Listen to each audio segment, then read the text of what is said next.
Le logement, c'est un sujet d'actualité. On en a pas mal entendu parler ces derniers jours.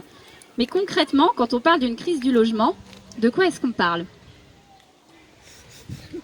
Vous allez continuer. Je sais pas, c'est comme tu veux. Alors, la question de la crise du logement, c'est une expression qu'on entend depuis longtemps, donc on a un peu l'impression qu'elle est galvaudée, mais c'est quand même une réalité tangible au quotidien pour beaucoup de gens. La crise du logement, c'est avant tout une crise, on va dire, quantitative. Aujourd'hui, on a 37 000 demandeurs de logements sociaux, par exemple, sur Nantes Métropole, donc 37 000 foyers qui sont en attente d'un logement social. La crise quantitative, elle est donc à la fois dans les personnes qui cherchent un logement qui est spécifiquement un logement social, mais plus largement, elle est dans le nombre de personnes qui cherchent aujourd'hui à se loger et qui ont des difficultés à le faire, soit sur le marché du logement social, soit aussi sur le marché privé, que ça soit en accession, mais aussi en locatif, puisqu'on y reviendra sûrement à un moment donné. On a quand même une augmentation des loyers assez considérable sur notre territoire.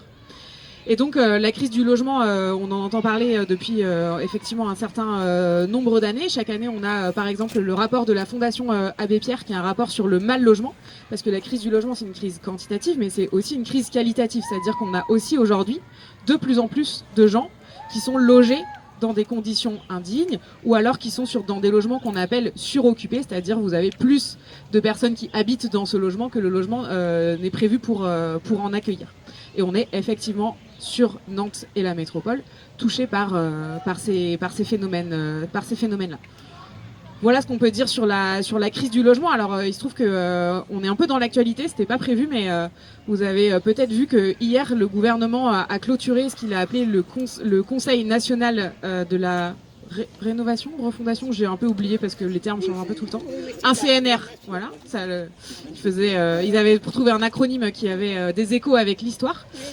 En tout cas, ce qui s'est conclu hier sur les sujets de logement, c'est que le gouvernement a réussi à mettre d'accord les promoteurs immobiliers, les bailleurs sociaux et les associations de défense des locataires pour dire que globalement, il y avait un peu rien à prendre dans les mesures qui ont été annoncées, puisqu'il n'y a aucune solution tangible qui soit mis sur la table pour solutionner la crise du logement. Je pense qu'on pourra y revenir, mais en gros, moi ce que j'ai retenu, c'est que à la fois les promoteurs immobiliers qui sont, on va dire, la partie parc privé, les bailleurs sociaux qui sont sur la partie logement social et les associations qui sont en soutien soit pour les locataires, soit pour la mise à l'abri des personnes qui sont aujourd'hui sans domicile, nous disent tous et toutes que les mesures qui sont proposées actuellement par le gouvernement ne sont pas à la hauteur de cette fameuse crise. Donc la crise, elle a existé, elle existe, et visiblement elle n'est pas tout à fait en phase de se régler avec les mesures annoncées hier. Et ce qu'on peut éventuellement ajouter là-dessus, c'est que la crise du logement, elle concerne pas que les gens qui sont en situation de précarité. C'est important de voir qu'en fait, même les gens qui ont des revenus normaux ne peuvent pas se loger à l'endroit où ils travaillent. Et c'est là où ça devient aussi un problème en fait qui concerne toute la ville dans son ensemble, c'est que il y a crise du logement, mais il y a crise de où est-ce qu'on vit à côté de là où on travaille, où est-ce qu'on vit à côté de là où nos enfants vont à l'école.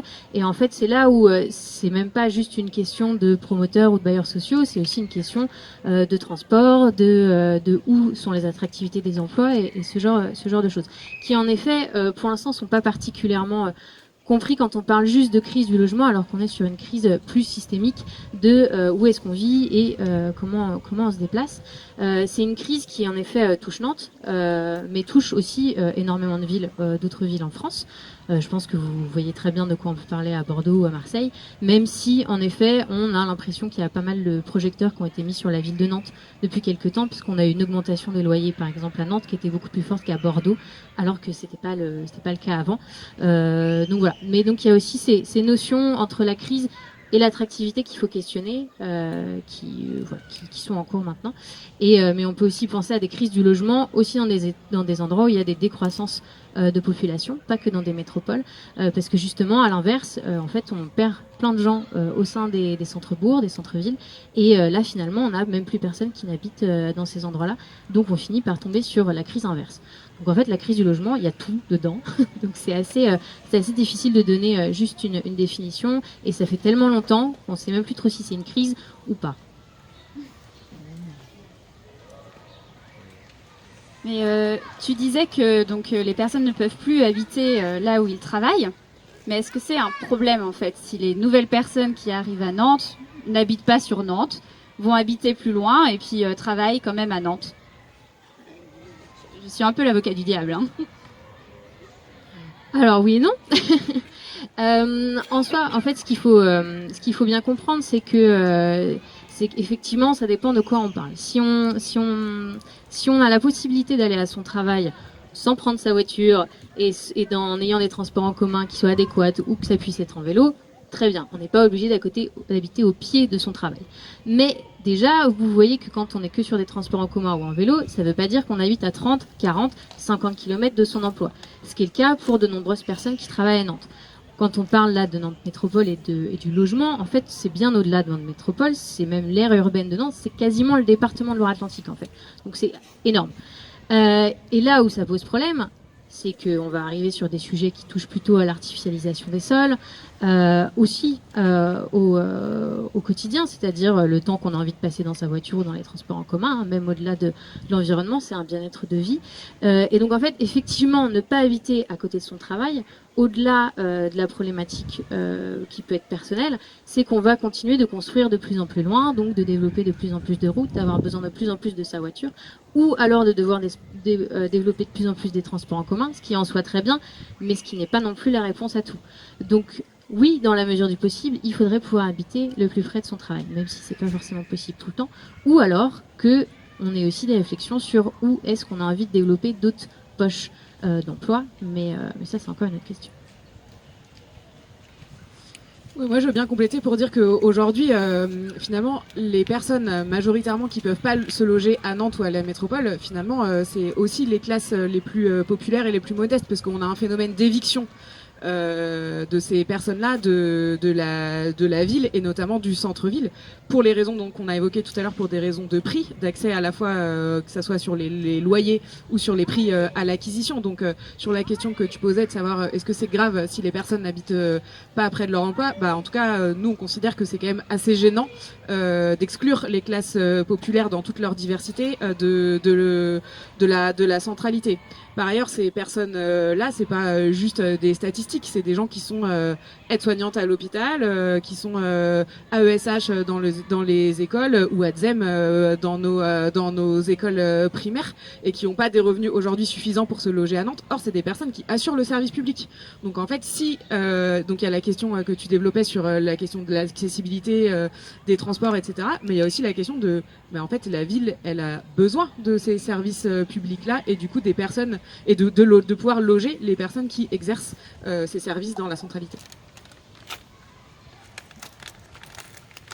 Alors on comprend bien qu'il y a, que plus le public est précaire, plus la crise du logement peut toucher ce public.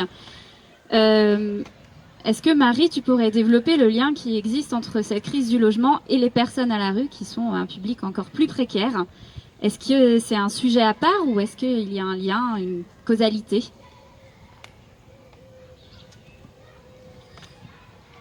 Le lien, il est dans le fait que, on va dire, tout à l'heure tu parlais de crise systémique.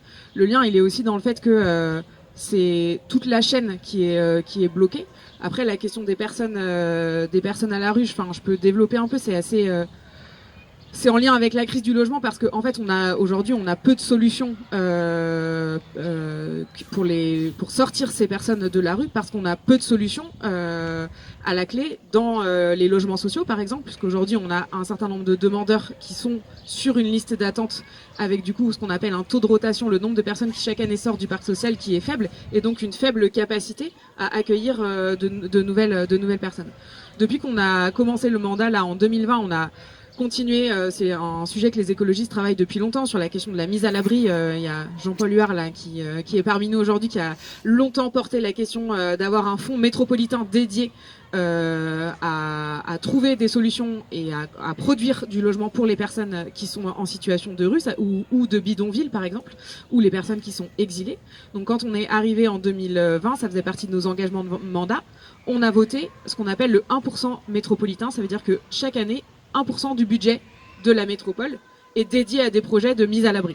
Donc par exemple, si je vous cite un exemple, le 1% du budget métropolitain, il a servi par exemple à accueillir des personnes dans d'anciens bureaux de manière temporaire au Cardo, donc c'est vers le nord de Nantes sur le territoire d'Orvaux. Il a aussi servi à construire de l'habitat modulaire, c'est toujours vers le nord de Nantes au Petit Port. Et donc du coup là, où il y a plus de 100 personnes qui vont pouvoir être logées. Et ça c'était un des engagements. Et donc on continue à développer ces projets pour sortir les personnes de la rue et pouvoir les accompagner. On a aussi un certain nombre de places qui se sont ouvertes dans des centres d'accueil et d'hébergement. Je pense par exemple sur l'ancienne auberge de jeunesse ou alors au niveau du Krebs. Mais en fait, les places, c'est jamais suffisant au vu du nombre de personnes qui sont aujourd'hui en situation de devoir être accompagnées. Et par ailleurs, la question de la mise à l'abri, j'ai l'impression que d'un point de vue médiatique ou de temporalité, elle est très exacerbée pendant l'hiver. Et donc du coup, on est tous un peu très touchés. On se dit, ça y est, il fait froid et tout ça, il faut quand même qu'on ouvre des places en urgence. Donc on ouvre des gymnases. Mais en fait, on va être là confronté à des épisodes caniculaires. C'est pas tellement plus agréable d'être confronté au froid que d'être confronté à des températures extrêmes. On va avoir une question de sécheresse et d'accès à l'eau. C'est pareil pour les personnes qui sont dehors. Et alors viennent se rajouter à ça une petite couche spéciale JO 2024 où on est carrément en train de prendre les personnes qui sont aujourd'hui à la rue à Paris comme des objets inertes et on dit tiens vous allez aller à Rennes, vous allez aller à Amiens ou je sais pas où. Donc en plus on a une gestion des personnes à la rue qui est totalement déshumanisée aujourd'hui par le gouvernement. En fait la question de la mise à l'abri c'est à la base une compétence de l'État. Mais en fait, l'État est totalement défaillant sur ça. Et du coup, les villes se retrouvent en première ligne. Raison pour laquelle, pour le coup, nous, en tant qu'élus locaux engagés sur ces sujets-là, on porte des mesures assez fortes localement sur la question de la mise à l'abri.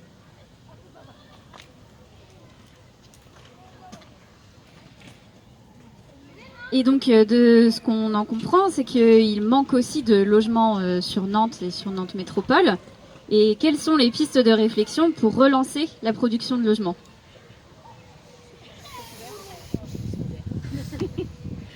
En fait, je pense que je vais te laisser la partie chiffres. mais ce qui est important, c'est de comprendre que quand on entend de relancer la production de logements, de construire du logement, c'est pas forcément que en neuf. Et ça, c'est un point hyper important pour moi parce que finalement, il y a toute une partie du logement qui pourrait être déjà là. Ça y est, il y a les enfants qui nous envoient de l'eau. Et donc, en fait, déjà parce qu'il y a des lois qui vont nous empêcher de construire toujours plus loin. On peut aussi avoir des réflexions sur la densité, mais pas que. Voilà, c'est pas non plus. On ne doit pas tout de suite se dire ça y est, il faut qu'on construise des grandes tours comme on peut déjà avoir dans certains de nos quartiers. Il faut aussi qu'on ait des réflexions sur des potentiels dents creuses, des potentiels friches qu'il y a de moins en moins à Nantes, mais aussi des potentiels bureaux qui sont de moins en moins utilisés. Parce qu'en fait, à force de dire qu'il y en a et qu'on n'a toujours pas diagnostiqué c'était quoi, il serait peut-être temps de le faire justement ce diagnostic. Donc il y a sûrement un besoin de répondre à l'urgence, donc peut-être de produire ou de faire de la réhabilitation plus ou moins rapide. De toute façon, le temps de la ville est long. Mais en tout cas, là où il y a une vraie urgence selon moi, c'est enfin de diagnostiquer quels sont ces bureaux qui se sont vidés et qui auraient des potentialités de se muter en logement. Quels sont ces espaces qui pourraient être intensifiés, ces écoles qui pourraient être dédiées aussi à des associations, en tout cas tous ces espaces qui pourraient se mutualiser et qui laisseraient la place à d'autres endroits pour faire du logement au lieu de construire justement cette maison des associations par exemple qui n'a pas lieu d'être et qui pourrait être dans un autre espace qui est déjà existant.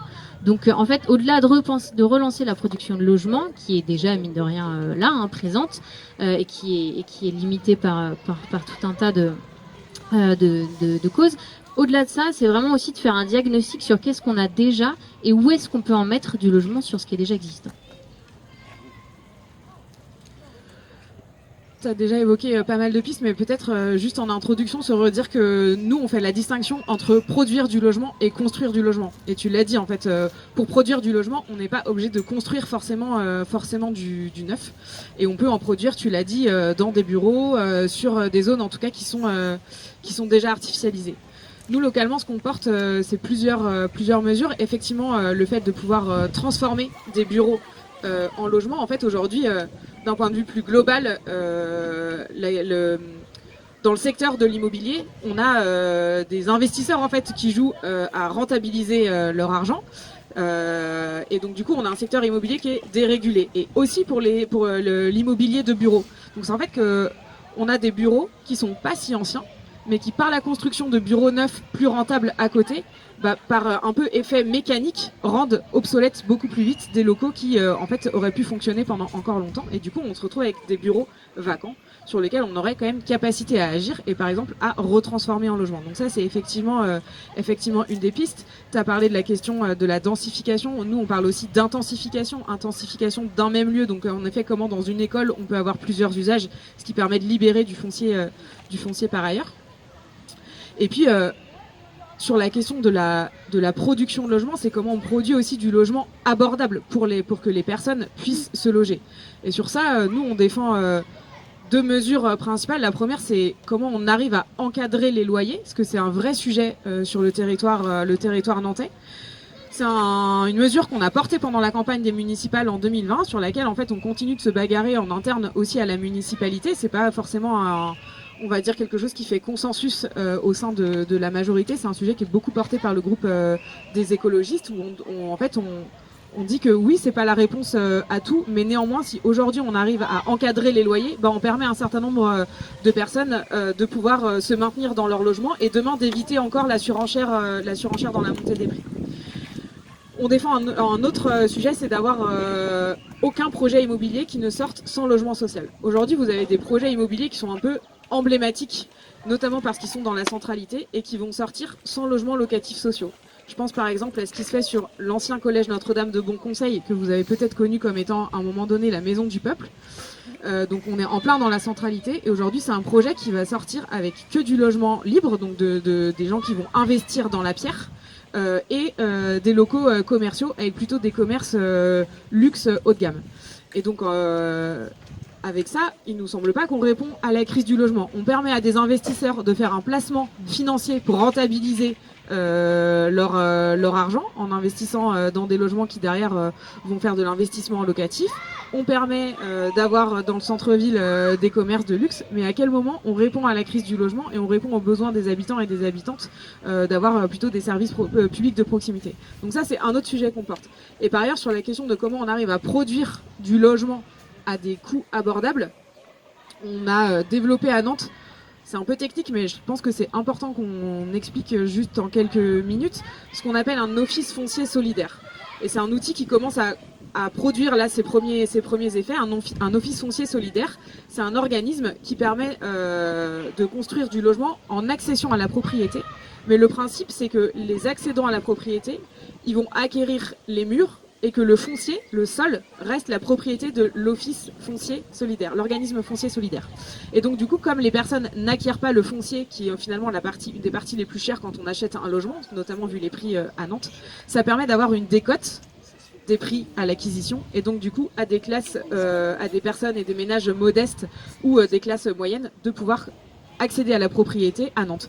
Et donc la semaine dernière, il y a les premiers logements qui ont été inaugurés dans le quartier, vers le quartier des Dervalières, sur une opération qui s'appelle Villa Flora. Là, pas très loin sur l'île de Nantes, il y a aussi la première opération qui va être inaugurée sur des logements qui sont en acquisition avec un prix plafonné, parce que du coup, on a dissocié l'achat du logement en tant que mur, on va dire, et l'achat du sol qui reste la propriété finalement d'un organisme public. Voilà quelques pistes de solutions qu'on porte. C'est pas exhaustif, mais en tout cas, c'est les mesures principales peut-être. Et concrètement, à Nantes et dans la métropole, où est-ce qu'on pourrait encore produire, en termes géographiques, du logement? Dans quel quartier? Quels sont ceux qui sont peut-être déjà saturés? Ou est-ce qu'il faut aller sur les périphéries, construire plus haut?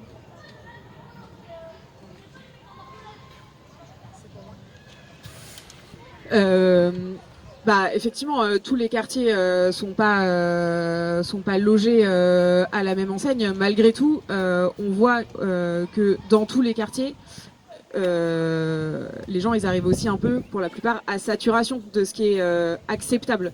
Donc en fait, le job d'élu, il consiste aussi à trouver le bon équilibre entre justement produire le logement nécessaire pour loger les personnes dont on vient là de se parler, et en même temps éviter l'artificialisation des terres, t'en as parlé, et gérer la densité pour qu'elle reste acceptable sur le territoire. Je vais prendre un exemple qui est juste à côté d'ici. À Pierremille, il y a un projet urbain qui va voir le jour, donc sur une zone d'aménagement concerté qui s'appelle Pierremille-les-Îles. Bah moi, mon job en tant qu'élu, c'est de voir comment on arrive à produire du logement, parce que en réalité, ça va permettre à des gens d'habiter au pied des transports en commun, quasiment dans la centralité, dans un cadre de vie qui est à la confluence entre la Loire et la Sèvre. Donc c'est vraiment un emplacement qui, en termes de qualité de vie, de proximité avec les pôles d'emploi, a son intérêt.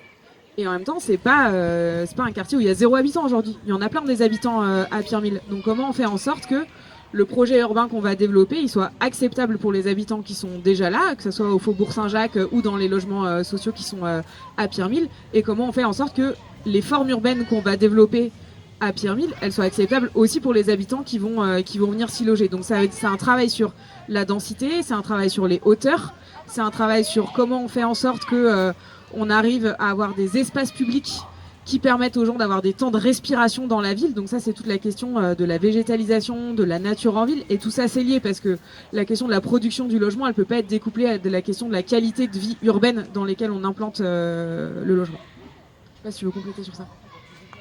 Si, là, je peux en mettre une couche. En effet, souvent, on a une vision aussi, quand on vit en pleine ville, que notre ville est super dense, qu'elle peut être saturée, etc. C'est le cas dans plein d'autres villes. Nantes est loin d'être une des villes les plus denses. Il y a encore beaucoup de quartiers où c'est des maisons qui sont en effet accolées les unes les autres, mais des maisons quand même. Donc, forcément, quand on regarde l'île de Nantes, on peut se dire que oulala, ça fait peur quand ça monte si haut, mais il faut voir la ville et la métropole même dans son ensemble. Ce qui peut être intéressant aussi, c'est d'avoir des diagnostics de construction sur les toits. Donc en fait de faire un peu de densité mais plus géré, parce qu'on monte que d'un seul étage dans des endroits où c'est plus ou moins faisable. C'est quelque chose c'est un diagnostic que mène la ville de Lyon par exemple. Donc en fait il y a énormément de potentiel de logement sur les toits, donc sur ce qui est déjà existant. Et ce qui est aussi important, tu l'as dit, c'est qu'en fait quand on parle de potentiellement densifier certains quartiers, ça doit absolument suivre d'une densification aussi de la végétation, de la nature qui est là. Et donc de garder le maximum de pleine terre, de garder le maximum d'espace public qui soit pas juste une bande d'herbe, mais beaucoup d'arbres. Et donc en fait, ça change aussi la vision qu'on a de la densité dans nos quartiers. Donc voilà, et en effet, ces sujets de densité, ils doivent vraiment se travailler pas que dans la ville-centre, même si bien sûr que c'est là où on a le plus d'intensité urbaine, et donc il faut travailler. Enfin, c'est là qu'on a ces polarités de transport, et donc bien sûr qu'il y a des endroits qui doivent être plus denses que d'autres, mais c'est aussi des questions qu'il faut se reposer sur les villes périphériques à Nantes, qui elles aussi ont sûrement besoin de gagner en densité dans des endroits dans des carrefours, on va dire, de transport en commun, qui évitent de construire essentiellement que dans des quartiers de centre-ville. Et Frédéric, je pense que tu seras la mieux à même pour répondre, mais Sylvain Grisot, donc un urbaniste, a l'habitude de dire que 80% de la ville de 2050 est déjà là. Déjà, est-ce que tu pourrais nous expliquer ce que ça veut dire? Et puis du coup, quels seraient les 20% restants? Qu'est-ce qu'on peut en faire? Qu'est-ce qu'ils vont devenir? Quelles sont les marges de manœuvre sur ces 20% et qu'est-ce qui est souhaitable peut-être? Alors du coup, je vais même retourner la question parce que je vais plutôt parler des 80 que des 20. En effet, donc Sylvain Grisot, c'est mon collègue, donc c'est difficile de dire qu'il a tort. Enfin, je vais pas tout le faire du coup. Mais, non, mais en fait, au-delà du chiffre de 80-20 qui peut varier un peu selon les méthodes de calcul, même si c'est un chiffre qui ressort pas mal chez les urbanistes ou chez les architectes, mais en fait, l'idée de ce chiffre, c'est de comprendre que la ville se fait sur le temps long et que la matière à renouveler la ville existante, elle peut pas aller aussi vite que ce qu'on peut imaginer. Donc en fait, en 2050, même si on est toujours sur les mêmes rythmes de renouvellement de nos quartiers, finalement c'est assez peu. Finalement, ça concernera pas plus de 20% de ce renouvellement-là. Donc ça peut vous paraître à la fois beaucoup et pas beaucoup, mais l'idée de ce chiffre, c'est surtout en effet de retourner le point d'intention et d'arrêter de se focaliser sur le neuf. Parce que le neuf ne représente que 20% de ce qu'on va pouvoir en faire en 2050. Et en 2050, on aura des enjeux de changement climatique, de réchauffement notamment, sûrement de nos villes, qui vont être qu'on ne connaît pas. qui sont très incertains. On sait qu'ils ça va pas dans le bon sens, mais on ne sait pas exactement ce que ça veut dire, etc. Et qu'en fait, il faut absolument qu'au lieu de se focaliser sur ce 20% en neuf, qui pour moi du coup doit être aussi du 20% en neuf à grande tendance sociale, puisque c'est ce qui manque principalement. Il faut surtout se focaliser sur les 80% qui sont déjà là. Donc il faut partir sur de la réhabilitation massive, en effet, sur le repenser les logements existants. Il y a des logements dans certains quartiers qui ne sont plus adaptés à la population qui y est. Là, bon, notre ministre a parlé du parcours résidentiel hier, qui sait absolument pas ce que ça veut dire, mais bon, bref, peu importe. Mais en gros, c'est quand même une notion qu'il faut qu'on ait en tête, dans le sens où il y a certains quartiers où il y a énormément de maisons, de grands appartements, etc., qui sont maintenant plutôt des quartiers avec des personnes seules vieillissantes ou des étudiants, ou inversement, des endroits où il y a que des petits logements alors qu'on a des familles avec 4 enfants. Donc en fait, c'est aussi ces 80%-là, c'est aussi comment on repense à l'intérieur même des logements les usages qui sont faits par les individus qui vivent dans ces endroits. Ouais, je veux bien compléter parce que c'est exactement ça le sujet. C'est-à-dire quand on parle de crise du logement, on est souvent en train de penser au neuf et c'est tout ce qu'on vient de développer. Mais je le disais aussi tout à l'heure, la crise c'est aussi une crise de mal logement.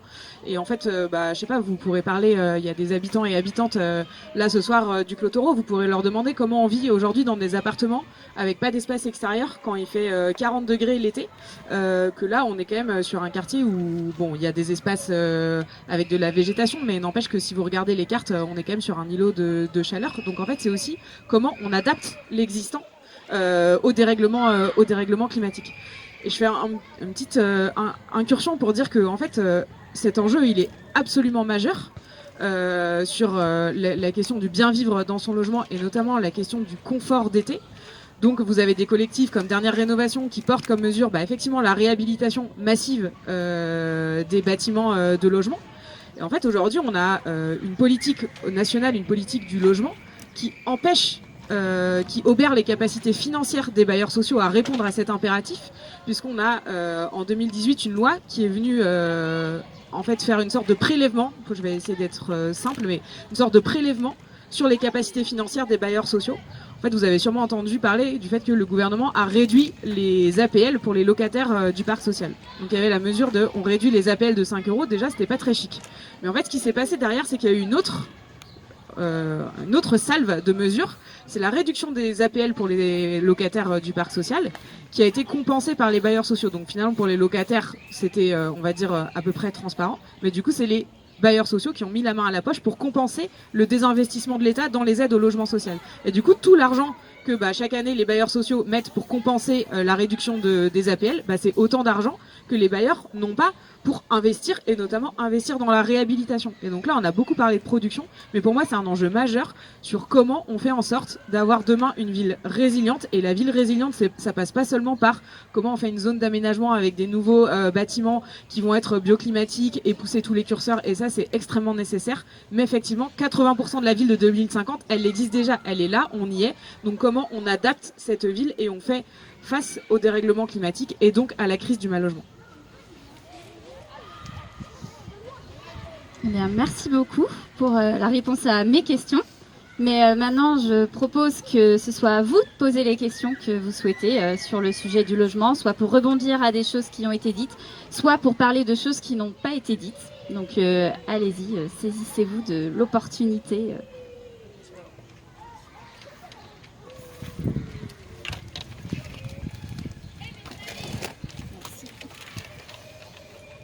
Oui, bonjour. Je voulais revenir sur le dernier point que vous avez évoqué, sur la répartition des populations entre les petits et les grands logements. Parce que, il me semble, mais je peux me tromper, mais qu'effectivement, il y avait des familles qui occupaient des grands logements sur des quartiers comme Malakoff, ainsi de suite. Et donc, évidemment, les enfants partent et les parents restent, voire il ne reste plus qu'une personne semble-t-il, dans des très grands logements. A contrario, il y a des familles, effectivement, qui occupent des tout petits logements. Et donc, je voulais savoir si au niveau de la gestion des locataires, effectivement, c'est pas simple, je l'avoue, mais est-ce qu'il n'y a pas aussi une réflexion à voir si c'est pas déjà fait, hein, peut-être que ça existe, de comment effectivement, une fois que les familles sont réduites, sans les déloger des quartiers, mais les changer de logement. Je parle de ça parce que j'ai rencontré des amis qui habitent en Suisse. Ils m'ont dit qu'en Suisse, c'est comme ça qu'ils faisaient, c'est-à-dire que une fois que les enfants étaient partis, ils proposaient à des gens qui étaient en T5 dans des T2 ou des T3 et ainsi de suite. Comme ça fait une mobilité interne et ça permettait de finalement satisfaire un peu plus. satisfaire plus de besoins. Voilà.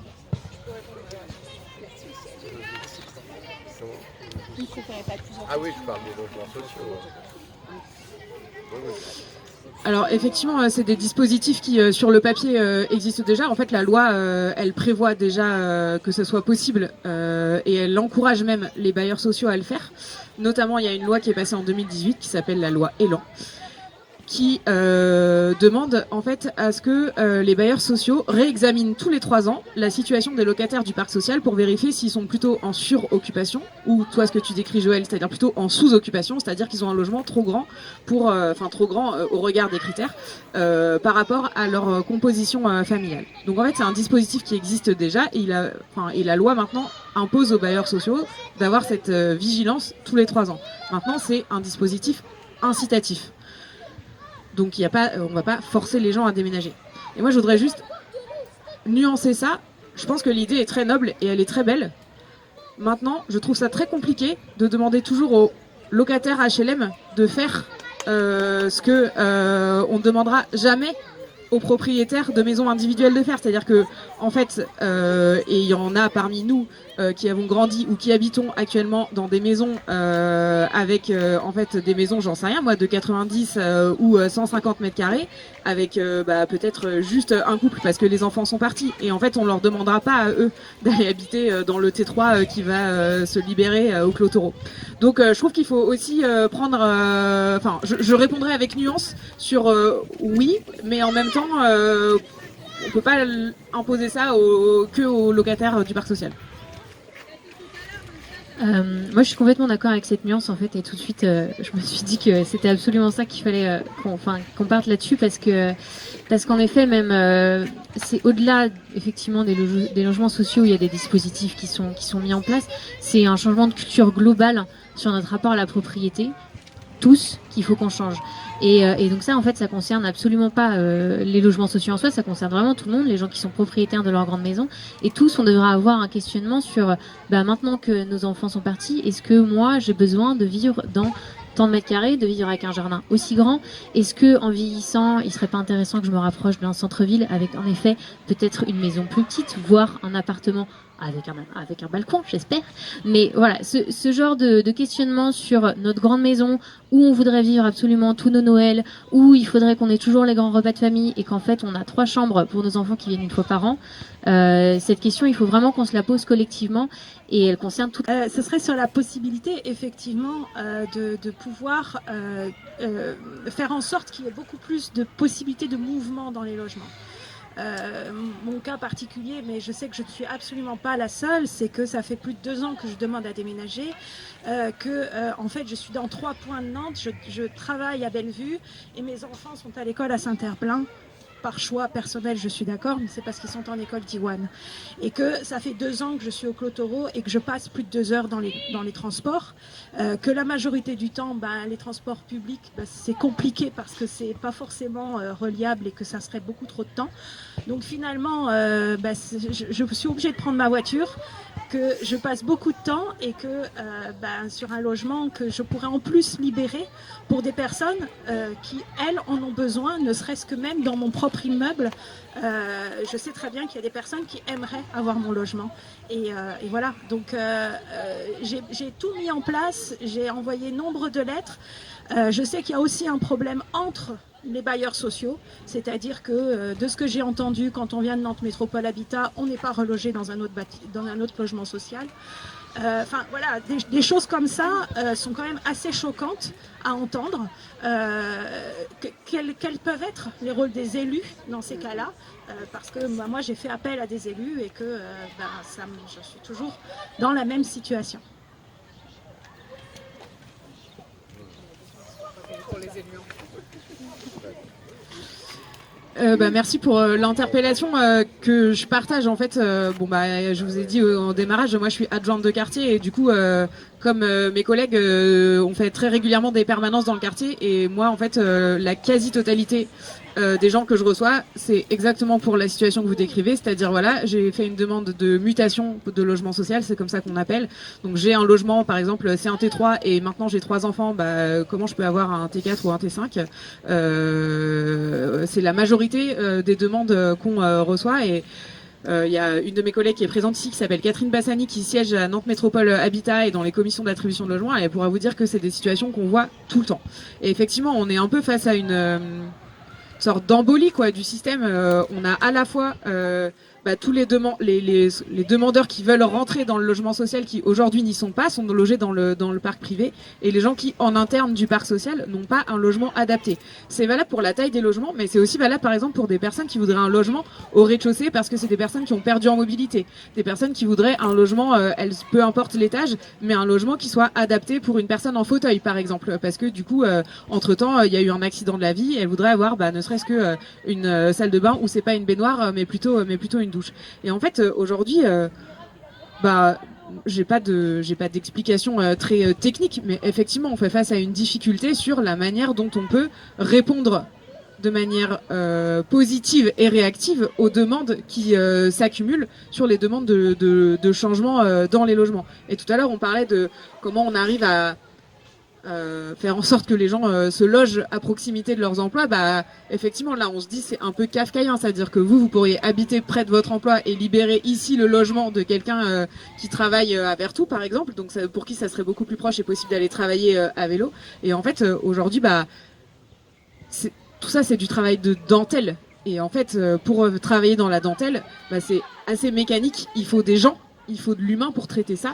Et en fait, aujourd'hui, y compris chez les bailleurs sociaux, il n'y a pas les moyens humains qui sont en place, pas parce qu'ils n'ont pas envie, mais parce qu'ils n'ont pas les marges de manœuvre financières pour recruter des gens qui feraient exactement ce travail de dentelle, de dire vous, effectivement, vous avez telle situation familiale et vous demandez un logement à Saint-Herblain, et du coup, je sais que sur Saint-Herblain, il y a exactement la situation inverse et on peut travailler comme ça de manière très finement les situations personnelles. Pour moi, on fait aujourd'hui face à une difficulté structurelle des bailleurs sociaux qui n'ont pas les moyens humains en fait de travailler cette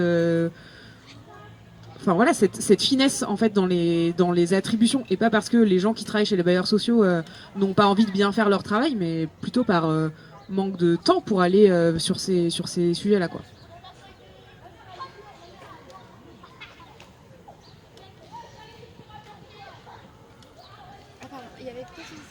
Non mais c'est bon. Moi je peux juste rebondir sur... Pas du tout. Moi je peux juste rebondir sur la réhabilitation des maisons ou des appartements. Moi j'habite chez ma mère, j'ai bientôt 30 ans, donc j'habite chez ma mère. Ah voilà. J'habite chez ma mère, je travaille, donc je peux être primo-accédant. Je postule chez Nantes Habitat pour avoir soit en location, soit en achat. Le problème, c'est qu'on me propose du neuf et je ne veux pas forcément un appartement neuf. Donc je postule sur l'ancien et on me dit que l'ancien est prioritaire pour les locataires, sauf que je ne trouve pas un logement en location. Donc en fait, il y a un paradoxe où on ne propose ni en location ni en achat et on te dit oui, il faut repostuler. Et on voit les offres sur le site Nantes Habitat. Donc, sur l'ancien. Voilà, c'est ça. Même à louer, parce qu'en fait, lorsque c'est excusez-moi, je suis pas habituée. Lorsqu'on postule pour louer un logement, on n'en a pas parce que moi je peux rester sur le sud pour des raisons personnelles par rapport à ma mère, à mon travail. Et sur le sud, malheureusement, c'est là où il y a une énorme densité. Et lorsqu'on voit justement tes logements où il y a tes achats et que financièrement, aujourd'hui je peux me permettre, en étant primo-accédante, d'aller sur tes logements sociaux, en petit il faut être apport locataire. Et le problème, c'est que j'ai pas de priorité non plus en location parce que je suis seule.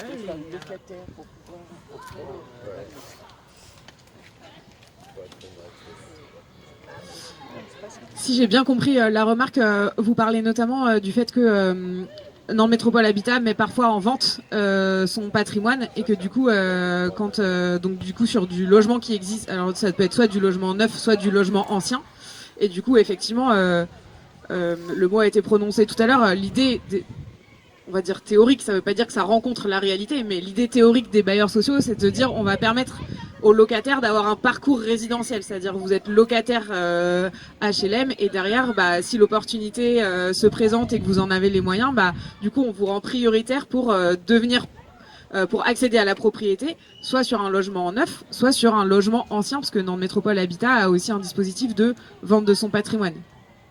Question qui pourrait faire l'objet d'une controverse. On peut la lancer si vous voulez.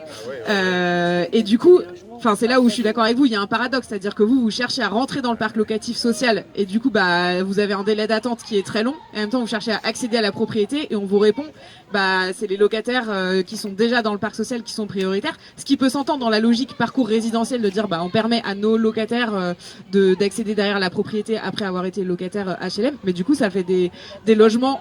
Mais oui, du coup, ça fait des situations comme les vôtres où du coup vous êtes un peu pris dans la quadrature du cercle, effectivement.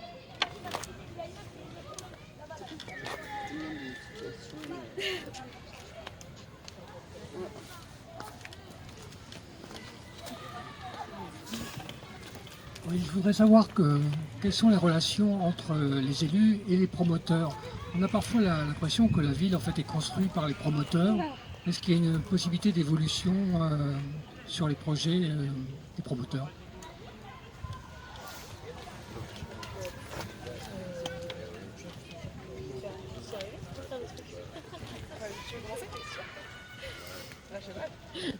Non, je vais laisser votre élu vous répondre vraiment spécifiquement sur Nantes, mais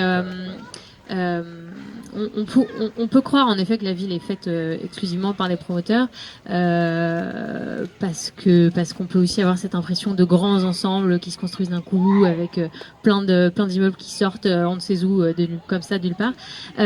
Après, vos élus ont capacité à faire bouger les lignes des promoteurs, ont capacité aussi à demander des choses et à infléchir là-dessus. Pas forcément sur tout, ça dépend aussi de ce que les promoteurs ont la capacité de proposer ou pas. Il y a aussi cette urgence du logement, comme on l'a dit tout à l'heure. Donc, en fait, des fois, on se dit, tant pis, on construit et ça se passe comme ça. Et du coup, ça fait des logements plus ou moins qualitatifs. Mais oui, il y a aussi des moyens de contraindre ce que font les promoteurs. Alors peut-être qu'il faut y aller encore plus, peut-être qu'il faut encore donner plus de moyens pour ça. Mais le risque de trop contraindre est aussi de faire qu'on n'aboutit pas sur le logement et donc on prend du retard et donc on va sur du mal logement. Donc voilà, il y a une complexité dans cette relation qui mériterait, je pense, d'avoir plus de moyens. Ouais, je peux compléter sur spécifiquement ce qui se passe à Nantes. C'est une bagarre qu'on mène pas mal avec mes collègues élus sur ce qui s'appelle l'urbanisme négocié. C'est un grand mot pour dire qu'on va essayer de négocier avec les promoteurs immobiliers, mais en réalité, c'est pas toujours simple. Et puis on n'est pas toujours dans la majorité municipale à laquelle on appartient, on n'est pas toujours tous d'accord sur la manière dont jusqu'où on pousse les curseurs de la négociation. Et par exemple, typiquement sur Notre-Dame du Bon Conseil, l'opération dont je parlais tout à l'heure, nous en fait on avait demandé à ce que le promoteur immobilier intègre du logement social dans son projet, ce qui n'a in fine pas été le cas, mais la ville a validé tel quel le projet. Et du coup, pour moi, ça croise une autre question, c'est-à-dire qui est plus générale, mais qui s'applique tout à fait à la ville de Nantes. C'est-à-dire qu'aujourd'hui, on parle de marché immobilier, donc c'est un marché, c'est quelque chose qui est dérégulé. On a des politiques néolibérales qui se sont infiltrées jusqu'à un bien aussi primaire et primordial que le logement. Et notamment, ce qui s'est passé et ce qui se passe aujourd'hui, c'est que, y compris les bailleurs sociaux, dépendent de la promotion immobilière pour produire leurs propres logements sociaux. Aujourd'hui, vous avez la moitié la moitié des logements sociaux qui sortent à Nantes et dans la métropole, qui sont en réalité pas construits par les bailleurs sociaux, mais construits par les promoteurs, par un système qu'on appelle la VFA, vente en l'état futur d'achèvement. C'est-à-dire que vous êtes promoteur immobilier, on a aujourd'hui une obligation réglementaire qui dit pour chaque opération, sauf les exceptions que je vous ai citées par exemple, vous devez construire X% de logement social dans votre programme. En soi, ça part d'une super bonne intention, mais au final, on a plutôt tendance à laisser les promoteurs immobiliers à la manœuvre et derrière, les bailleurs sociaux rachètent. Et du coup, ça donne cette impression que vous décrivez, qui n'en est pas totalement une, que la ville est beaucoup faite par les promoteurs. Mais c'est pas qu'une réalité locale, c'est aussi une politique nationale. Et en fait, on a parlé tout à l'heure de crise du logement, mais tout ça, ça s'est dérégulé après la crise de 2008, qui était d'abord et avant tout une crise financière. Et en fait, la crise financière, elle a amené quoi en 2008 ? Elle a amené un ralentissement, voire à un moment donné un blocage complet du marché immobilier. C'est-à-dire les promoteurs se sont retrouvés avec plein de logements qu'ils n'arrivaient pas à vendre. Qu'est-ce qu'ils ont fait, les petits copains de la promotion immobilière ? Ils ont appelé les camarades des bailleurs sociaux, ils ont dit « les amis, on n'arrive pas à vendre, vous avez toujours besoin de logements sociaux, venez donc nous les acheter. » Donc l'État met en place un grand plan où les bailleurs sociaux rachètent, par dérogation, parce que c'était à la base non prévu par la loi, les bailleurs sociaux rachètent des logements qui restaient sur les bras des promoteurs immobiliers. Et de manière rétroactive, l'État a pris une loi qui autorise aujourd'hui les promoteurs immobiliers à produire du logement social qui sera derrière racheté par les bailleurs sociaux. Donc en fait, tout ça, c'est pas qu'une réalité locale, et c'est aussi des politiques néolibérales, un peu de sape du système. Je veux dire, aujourd'hui, on a, pour certains et certaines d'entre vous, manifesté contre une réforme des retraites qui est la casse du modèle social, et du coup d'une casse de notre solidarité nationale. Ce mécanisme de casse de la solidarité nationale, il existe et pour les retraites, la retraite par répartition, mais aussi pour la production du logement social. Aujourd'hui, le modèle historique de financement du logement social, c'est financé par le livret A, c'est-à-dire que l'épargne des Français et des Françaises, en fait, il est collecté par la banque, la banque nationale qui s'appelle la Caisse des dépôts et consignations, qui s'appelle maintenant la Banque des territoires. Et du coup, tout cet argent, il sert à faire des prêts pour les bailleurs sociaux, avec des prêts à des faibles taux d'intérêt. Mais en fait, aujourd'hui, ce modèle, il est complètement remis en cause. Et du coup, alors qu'au départ, on avait un système où finalement l'épargne des classes moyennes servait à financer le logement social pour loger les classes populaires et modestes, et ben aujourd'hui, on a une remise en cause totale de ces systèmes. Donc en fait, c'est toute la chaîne qui qui aboutit à la situation extrêmement locale dont on parle aujourd'hui. Les élus locaux, ils ont des leviers, mais moi je suis aussi persuadée qu'il y a des choses qui se passent au national et des sujets qu'il faudra collectivement pas qu'on lâche, et y compris sur des échéances électorales, mais pas que, sur des mobilisations et des luttes qu'on peut porter sur différents projets, pour essayer de stopper un peu aussi cet engrenage dans lequel on est pris, avec du coup effectivement une production de la ville qui est avant tout à la main du privé.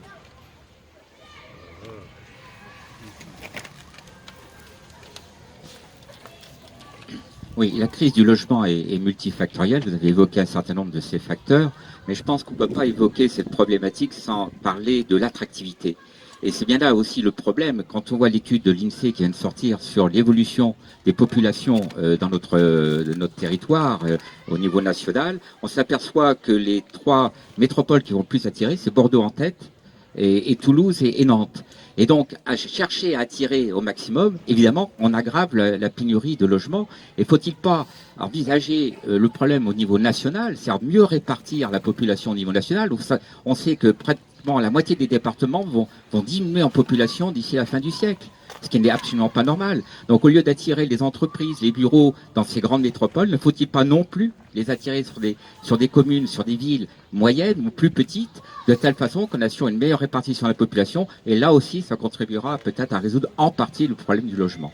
Et le deuxième point que je voulais signaler, habitant sur l'île de Nantes, moi je suis effaré de voir dans les nouvelles constructions le nombre de rez-de-chaussée inoccupés, qui normalement devaient peut-être être des commerces ou des bureaux, là vous l'avez évoqué, et qui sont vides.